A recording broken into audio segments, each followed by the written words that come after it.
everyone, and welcome along to another episode on the LOPSided Podcast. Today, I'm joined by Hayleigh Lippiatt-Durnell. Hi, thanks for having me. How you doing? Good, thank you. How are you? Good. I'm really good. Really good. So, interesting topic today. So, whilst your role is around legal project management, head of legal project management, we're going to be talking a little more broad than that, aren't we? Around legal operations and exploring the people shaping its future and just how to get buy-in and really integrate legal operations into firms' cultures and workflows. Yeah, because I think legal project managers are doing so much more than legal project management these days. I think they're doing process improvement. They're on the coalface working with the lawyers, and I think the role has evolved, and I think actually their job descriptions are changing slightly, so they're moving more into legal ops. So funny, because we're not funny. It shows I'm about 600 years old. So you're at Charles Russell Speechlys. Yes. I was actually at Charles Russell and Speechlys version before they merged. That's how old I am. That's how long I've been doing this. Yeah. When you was what, 5? Yeah. Maybe? Yeah. 5. Yeah. Thank you. Yeah. So let's start with the really important questions. Who's your hero? In the industry or beyond? Just generally. Obviously my mum. Good answer. Yeah, she's great. Good answer. Yeah. Why? And in the industry, I think that exists. Yeah. Who's your hero? I was hoping to get a bit out there, but I was tempted, but then I was like, it would definitely make the cut. Yeah, it would 100% make the cut. I'm never saying that on record. Yeah. Okay. What's your biggest accomplishment? I think I'm not going to say being a parent because I think that's so cliche to say that. But you do have 2 small kids. I do have 2 small children, and the fact that they are born, one's on the 25th and one's on the 26th of September. So that is some timing. So project managing that situation. Cost efficiency though. Joint parties, both girls, exactly. Princess parties the rest of the time. Biggest accomplishment I think is probably getting to where I am. Without, so I don't have a degree. I've very much worked my way up. I went to university, dropped out of university after a couple of weeks. I stayed for Freshers Week and then left. Was very naive about what I was going into. Yeah. My dad came and collected me because I was a wuss. And I needed to do something. So I went to college. And because I was late in the year, I did a PA with legal studies course. Okay. As part of that, you had to do work experience in a law firm. I got offered a job at a law firm, which was at the time Cripps Harris Hall, which was a regional firm in Tunbridge Wells. Right. And they were just very, very forward thinking. They were smaller. They could be more agile. Was in a team, and at the time it was called like a client administration team. But all of what that team did was making sure that for their big real estate clients, they were looked after, and you were doing that relationship management piece, and every piece of work for those clients went out the door in a certain way. So we had that standardization, and you can start to see how that lends itself to project management, and then have just worked my way up through the ranks to then be where I am today. And I think actually that's quite an achievement to be able to say that. Yeah, and you've been at a couple of different. I've been at a couple of firms. Firms as well, haven't you? Yeah. So you've travelled. I've travelled. Yeah, I've worked at Denton's, Hogan Lovells, Brian Cave, Leighton Paisner. Oh, was you at NRF at one point? No, not NRF. No. Okay, so most important question: which song would you sing on a team karaoke night out? Well, fun fact about me is I am very good at rapping Eminem songs. So that wasn't on the CV or the. I know, yeah. And also I say very good. My husband's in like watching this saying like she's not very good. She just thinks she is. But it would be Love the Way You Lie or I Need a Doctor, and I would do the characters. Oh, I know. I kind of feel like I need it's to never going to happen. No, there's not enough alcohol. All right, what's your ideal job? Ideal job. Rapper. Oh yeah, Eminem's double. I don't know. Ideal job. Can't say retired on a beach. Retired on a beach? Well, it's No, eventually, years down the line, would love to be a COO. Just generally? Of a smaller legal outfit. Oh, okay. Please don't publish that. So, just to set some context on this, we were talking about the kind of law firm's culture and workflows and how to embed legal operations into that. Yeah. So, in terms of that whole embedding legal operations piece, what does that really mean? So, in terms of embedding the legal operations function versus just, rolling out new tools and processes? Well, it's so much more than tools and processes. And I think the biggest thing is it's the relationships, and it's winning hearts and minds, and it's positioning it as how this helps. And I think you break it into how it helps the lawyers to start with, how it helps the law firm, and how it benefits the client. And if you can come at it through one of those three angles, rather than it becoming an imposition and another layer of bureaucracy that lawyers have to go through, that you're there, you're humble, you work your way in that way. So the client, we need to do this for the client relationship. We need to do this in order to deliver better legal services to the client. The clients want it, it kind of happens because it has to. How you embed it into making the lawyer's life more easily. So it's not us coming to them and say, we need to do X, Y, and Z, or you need to change these things. It's how can we help you? What pain points are you feeling?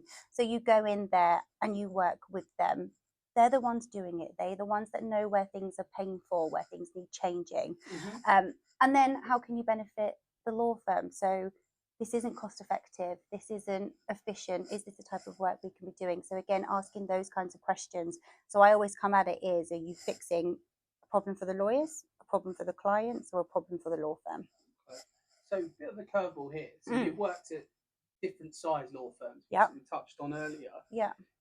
What cultural or structural differences have you noticed that influence how legal operations can be implemented effectively?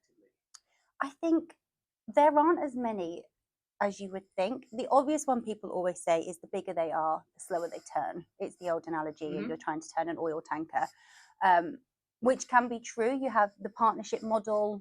It makes some of that more complicated. But where I think is the biggest change is where you have that buy-in early on. And whether or not you're smaller or larger, if you have buy-in and you have sponsorship and you've got it from the top down, you can make it happen. So much of what we do is relationships. So if you go in and you build the relationships, and again, it does go to that point of like, I think you have to be humble, and I think you go in and you try and fix the problems that people have.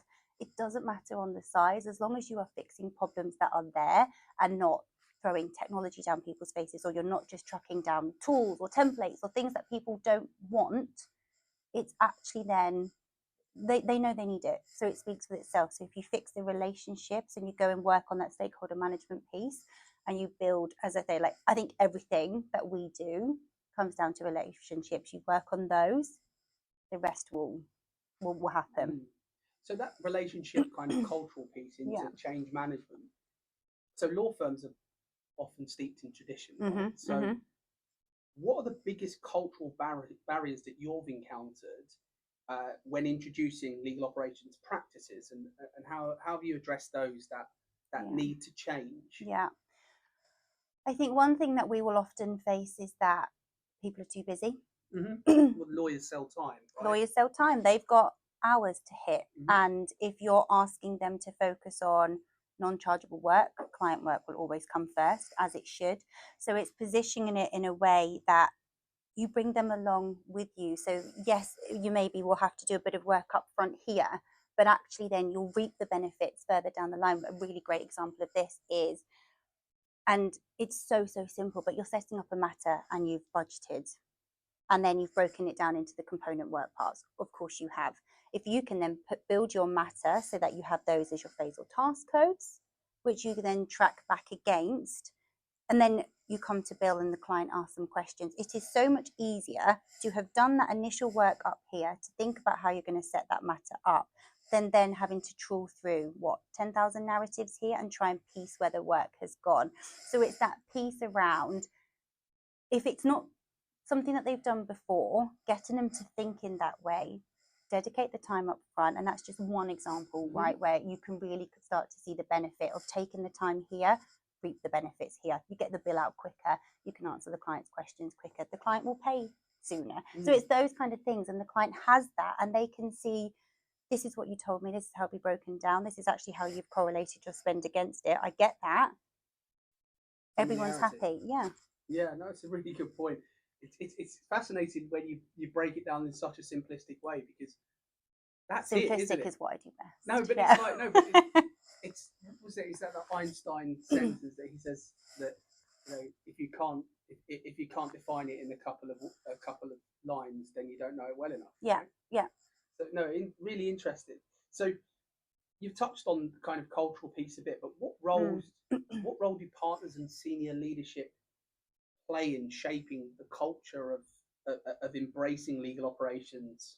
Yeah, I mean, what's the saying? Culture eats strategy for breakfast. So they need to be bought in, because...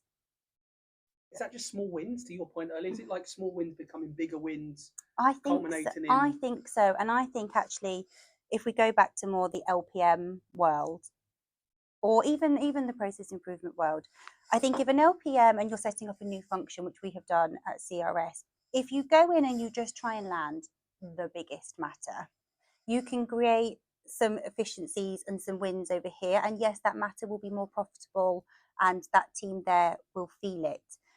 But that's two partners, right? Where you can really make the impact, I think, is where you bring the partners along to understand it. So you're teaching them and coaching them along with kind of say, like, how can we do things different? So it is that, like, looking at the way things are built, phase codes, task codes, setting up the matter, introducing technology, doing that at a practice or group level, so they can start to see the benefits much broader than just one matter. Bring them in, get them to champion it, sell that, look at how you can do process improvement, but the process improvement is much more than just optimizing a lease, for example. It's optimizing the client lifecycle. So how can we bring onboarding and make that better? And I think legal operations can really do so much of that, and bring in the partners along with you. So if we can make their lives easier when they're onboarding a matter, when they're setting it up, when they then come to billing, things that they will touch every single matter that they work on,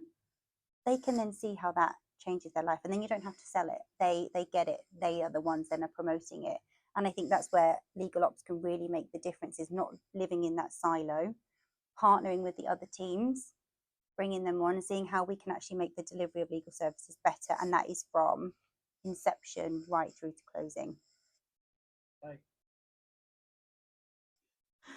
It's a great answer. It kind of goes to my next question, which is around, how do you bring lawyers on the journey so that legal ops isn't seen as a kind of an add-on, and it's actually kind of woven into the fabric of the delivery of a matter? Yeah, and that's when it doesn't work, right? When it's a bolt-on and they see it as an added layer of one admin to something else they have to do. It has to be that, and I think it's becoming that partner with them. So it starts from pitching. You're there, like, building the way the matter or the project or the relationship will work. And I think that's when legal ops can really come in and do that delivery piece. So it's actually helping set up. That's not taking away any of the legal advice. Of course, we're not experts in that, but what we can do is help them shape it. And so if we're there and we can say to them, actually, have you thought about this? And actually, we can do this, but have you thought about resourcing it this way? I think as soon as we're brought in early, which never happens, but it's the ideal, right? You then become that advisor and you help them build the matter in a way that is resourced correctly. You're using technology where it makes sense to do so. You're pulling in experts of the firm, of the business services team. And I think where you can make, as you say, you're embedded within that legal team. And I know that there is conversations around kind of legal project management functions or legal ops teams, whether or not they're practice embedded, team embedded, or centralized. I personally think that being more embedded, you build those relationships, that helps with that relationship piece. I think attending know-how sessions, training, so that they see you. It's that FaceTime. You've got to be on the fee earning floors with them, sit next to them, because you can hear that conversation. You can then chip in. And I think you truly have to become an extension of that legal team. So that is the team meetings, it's the matter setup, it's the lessons learned, it's all of that piece, it's the client relationship, it's working with business development to then really be embedded within that team and department to do that work. I totally agree with that.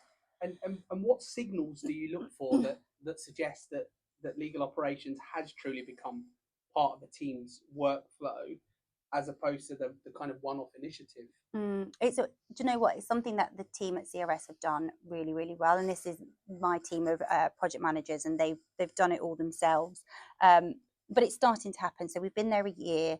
The teams are now invited to know-how sessions, but not just to attend, but to deliver know-how sessions. So that can be things like matter hygiene, starting to teach and to encourage people how to do that in a certain way that sets them up for success. It's being invited to team socials, like things like that, because then you truly are part of that team. And it's, you stop having to look for work and work finds you. And one thing that I think is really keen as well is when you start to really work with the clients. So the lawyers will see that it's working and they'll ask you to work on their matters, but then they'll actually start to look at, well, how could we help our clients further? So actually, and one thing I think that's where the industry or the roles is changing for project managers and legal ops professionals is actually going into the clients and helping them work smarter, working with their law firms more efficiently. And if the legal teams are asking you to come and do that with their clients, which a few years ago they would have protected and kept them very close and wouldn't have wanted us to come and do that, I think that's changing. And I think that's a sign that you are really embedded. They trust you with their clients. You are the expert in that field and they're bringing you in. Yeah, I totally agree. And interestingly, when you say the work finds us, how do you ensure that it's the right work that's finding you or the team? Yeah, I think it changes. To start off, I think an LPM team, a legal ops team, you have to be helpful. And I think to win hearts and minds, you do have to prove your worth a little bit, rightly or wrongly. I think you do have to be able to demonstrate value. So you start small. I think one thing that always helps is starting around the financials and showing that. I think money talks. So it's a very easy win. I think then you can start, as you mature as a function, you start to then build in like a qualification matrix. But I think that takes time. And actually, any work that either makes our lawyers' lives easier, which then makes the law firm more profitable, or makes the delivery of legal services to our clients better, that's something that we should be doing. I don't think there should be an ego around it. I think we should be doing the right work. But if it benefits our client, it benefits the business, I think we should be getting about us. I think we should roll up our sleeves and we should do it. It's a great viewpoint, because to the earlier point of lawyers selling time, what you're ultimately trying to do is alleviate any of the non-legal aspects of legal delivery, which inadvertently mean that the lawyers have more time to spend on the billable, chargeable legal delivery itself. Or business development, right? Or focusing on the client relationships. And if we can free, and that's how you want it to be. So you free, if you have a really effective LPM team, you should free up the associates to do more of the legal work. And then they can start to take more of the legal work off of the partners, which then frees the partners up to do more of the relationship work. Kind of butterfly effect. Exactly. Right? And if you're using the correct business services team, then you should have finance doing the billing, so they're not chasing people. Then you're freeing business development up to do what they want to be doing and what they should be doing. So I think a really effective legal operations team, they pull on the different levers of the business to then free everyone up to be doing what they need to be doing. Yeah. And when you introduce new project management or process improvement practices, how do you balance the need for consistency with the need for a bespoke solution to something? Because one of the things I always found is that, lawyers will naturally think what they do is specific specialist, and sometimes there's a lot of kind of, general aspects that they do the same, particularly obviously if they're working, I don't know, in a particular practice group.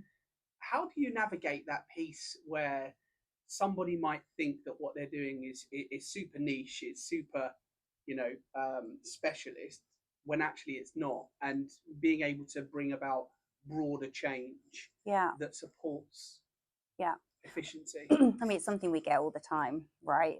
It can never be a process. My work is not, but everything is a process, whether or not, and it's identifying the points where you can then slot in. So there is always something that we can be doing better.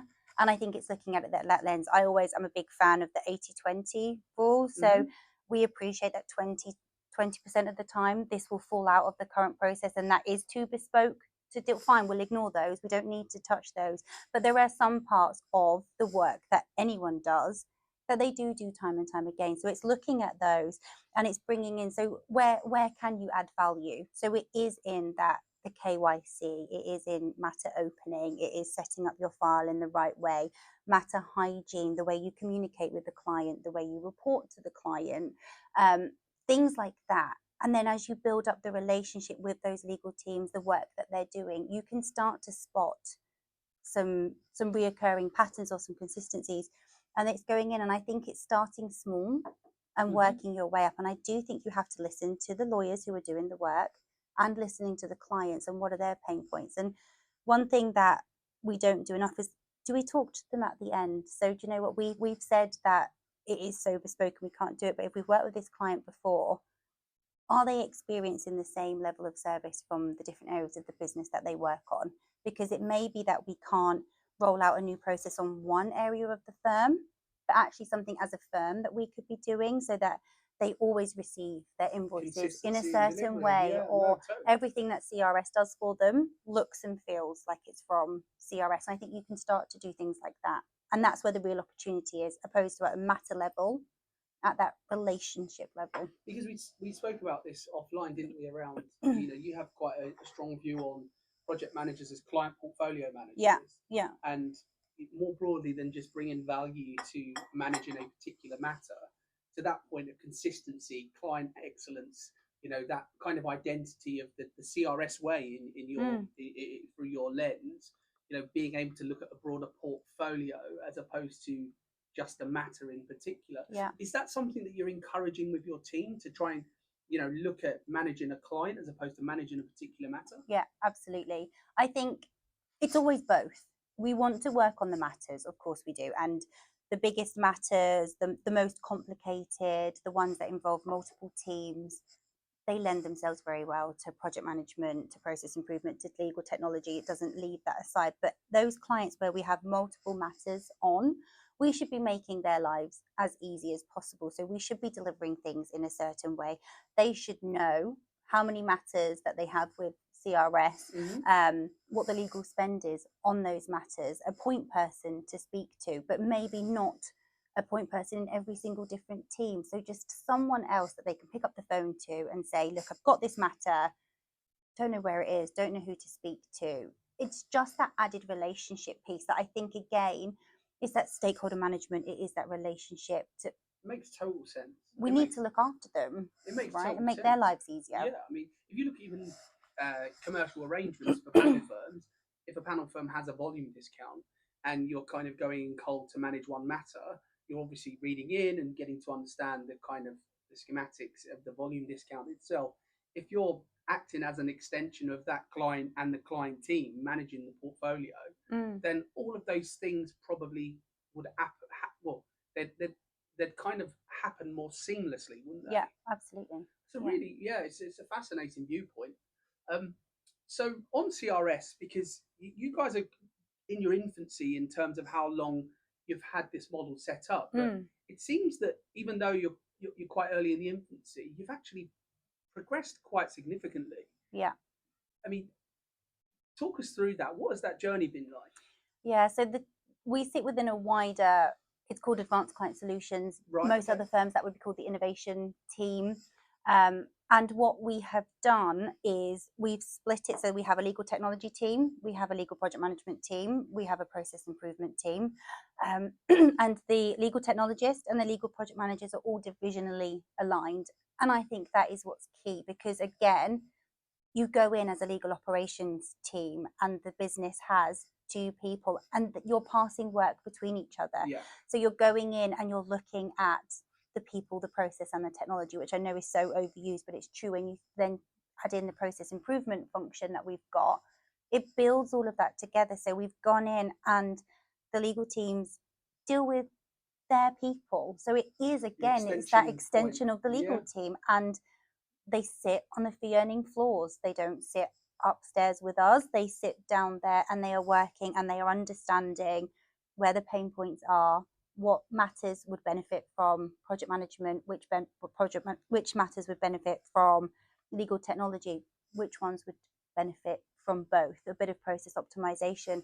And we just, as I say, we roll up our sleeves and we get involved, and we are there kind of like championing for legal operations. And it is that we're going in, and it is that full service, changing the way we deliver legal services to our clients, and it is that teamwork that I think really makes a difference. Yeah, it's fantastic. It's fantastic. I mean, as I mentioned earlier, I worked there many moons ago, and it was even then fantastic culture as a business. So great to see that investment really coming to fruition. Yeah. So on the point of technology as well, it's fascinating when you talk about the extension, because by being the kind of the aligned, kind of SWAT team of process, technology, project management, assuming those people start to get an understanding of the processes pertaining to the type of, sectors and that they work within, so they can understand where to plug in the technology. Yeah. In terms of technology, have you how has the kind of culture been around resistance to taking on technology and different ways of working? Has it been universally kind of approved and embraced, or have you had some challenges? I think on the most part, the adoption of technology has been incredible over the past year or so, especially the AI adoption, which I can't believe we can get through a podcast and not mention AI. Thought we might get I know, we did quite well. But that has been amazing, and the appetite to embrace that has been incredible. We have our own AI system, like many firms do, but the adoption is great. And the legal team and the legal project managers and the legal technology team, again, we're helping the lawyers use that. And we have our LegalOps scheme, which is an innovation scheme for our trainees. And our team, so Advanced Client Solutions, we help project manage each of those projects. So again, we're implementing that innovation culture, which is embracing technology to do things differently. And so it's starting right from trainees all the way up, and the partners support it, and Simon Whipath, our managing partner, supports it, and our COO. So the team has done wonders, and the firm has done wonders on really embracing change. And there has been an awful lot of change in the past year and a half, but they've done amazing things with it. So final question on this is around value. Yep. So, value is a very loosely used word, and, there's different kind of metrics that might not be quite as easy to quantify as others. How do you as a function, kind of show the value in the investment, which is clearly significant, that CRS have made in this space? Yeah, I think value, return on investment, it's really hard to quantify. And it's something that law firms, wherever I've worked, has struggled. If we haven't captured it before, it's very hard to then be able to quantify the after. So a lot of the way in which I do it is qualitative feedback. The team are being asked to come back time and time again. We're being asked to work with the clients. I think that means an awful lot, and actually you can't undervalue that. The fact that we have a seat at the table, the fact that the technology is being used, the fact that now our legal teams will automatically deploy Legatics on a site and not need us. It means that these things are working, and that return investment is there. Obviously, then you start to look at other things and chargeable hours and all of those things. But I think actually having the team being that extension of the legal team and being part of that when you're in your infancy means so much more, and that our clients are seeing the benefit and the value, and that we are making our lawyers' life easier. And we have feedback to say that the LPMs have made associates' life, they couldn't have done both. So we free them up to do that. It's back to the point earlier about, like, we free them up to focus on the legal work. If we weren't there doing it, they would have to do the admin on the matter, and so we free them up. So I think a lot of it is in that qualitative feedback to start with, which I know isn't as easy to demonstrate, but actually I think it's so powerful. And then on technology return on investment, I think that's another thing that a lot of people are talking about at the moment. I mean, that's usually significant investment, isn't it? It's huge, but I do think, and again, it's getting to the point where you have to have it. So sometimes the return on investment question is kind of null and void, because if you're not, you're left behind. So law firms are having to do these things because clients are asking for it, because it's the way the industry is going. And it's actually, if you don't have some of these things that are becoming the market standard, you would be left behind. So we're having to do it. We're having to keep pace. And I think that's something that all law firms are grappling with. So you touched on AI, and, you know, the genie's out the bottle on that one. Yeah. What's your general view on the impact that you think Gen AI will have, you know, most notably on legal project management, considering that's your existing team, but more broadly on legal itself? Yeah, I mean, if we could answer that, we would be super in demand, right? I think the impact will be huge on what we do. I think helping our lawyers do a lot of this stuff themselves is great, so we can build them the tools in order to do it.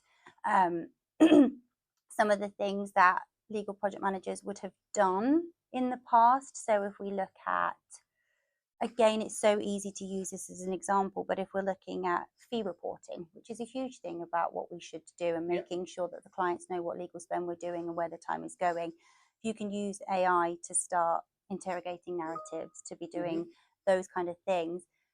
The LPMs won't have to do that quite so much. Some of the reporting will be done. But what that then frees the LPMs up to do is that portfolio management, is that client relationship piece.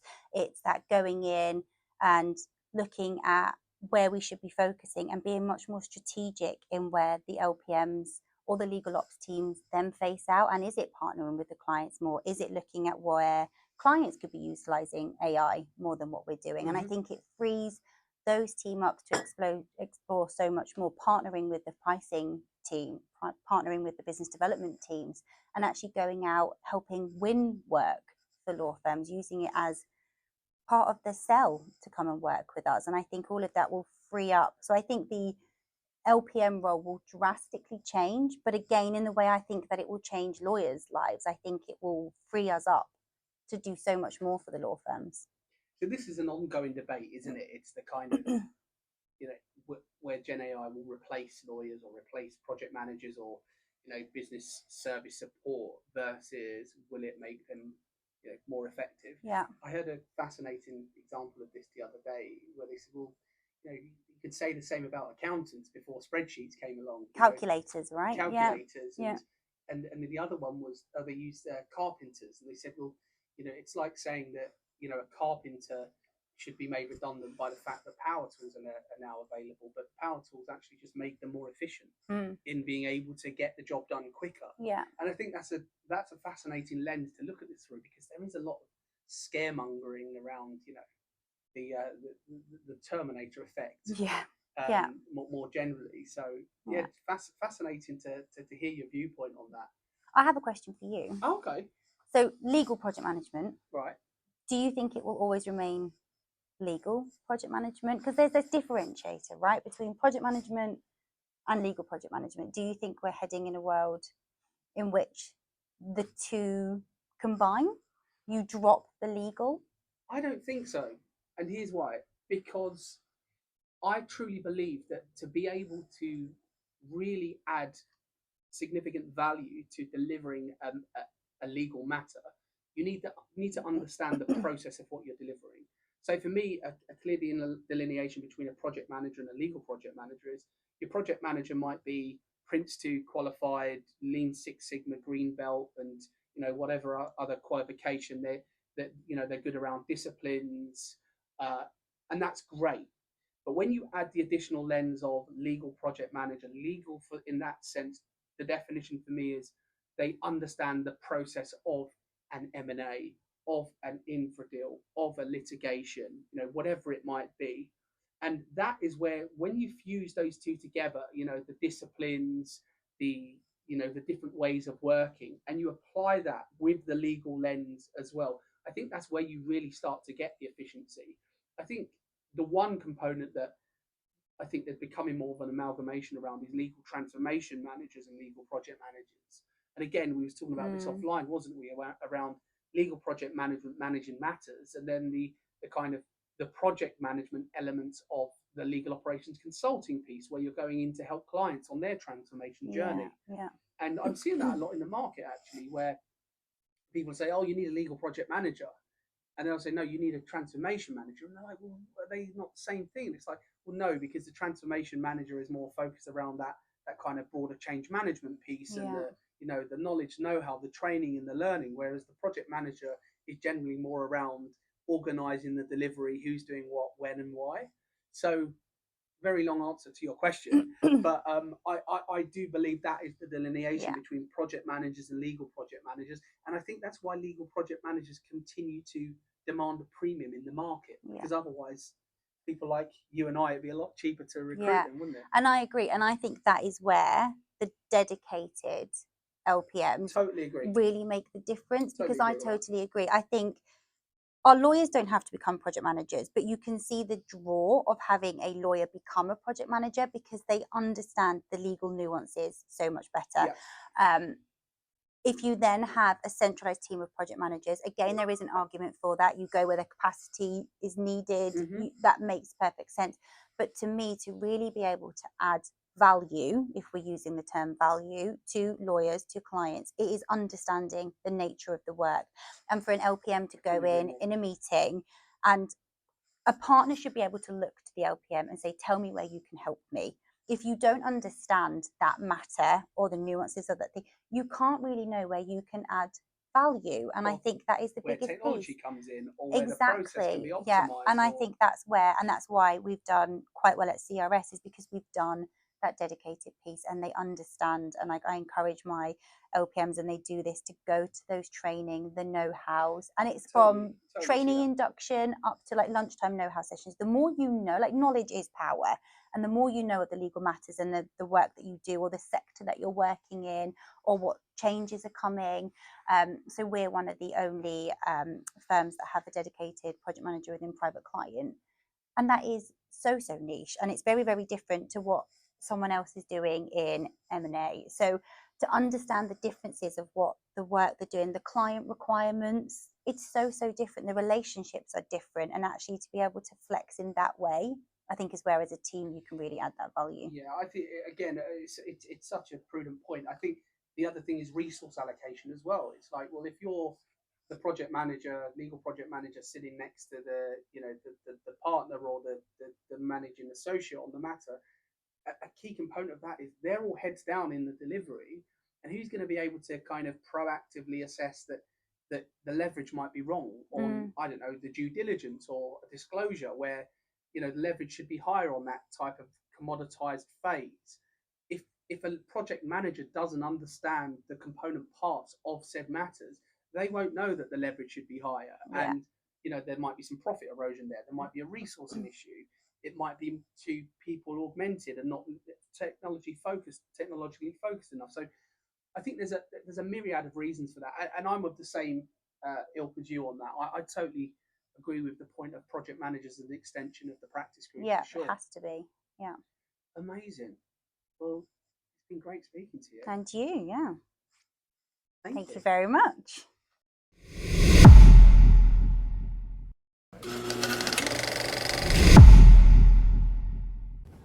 Thank you for watching the LOPSided Podcast with me, John O'Donoghue. Don't forget to follow us on TikTok, Instagram and LinkedIn at the LOPSided Podcast.